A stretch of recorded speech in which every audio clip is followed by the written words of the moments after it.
to NOAA Weather Radio in Pittsburgh, Pennsylvania, on a frequency of 162.55 megahertz.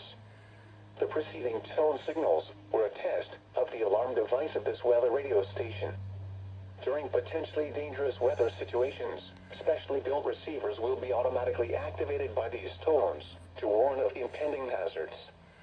Tests of these receivers are conducted by the National Weather Service between 11 a.m. and 12 noon on each Wednesday.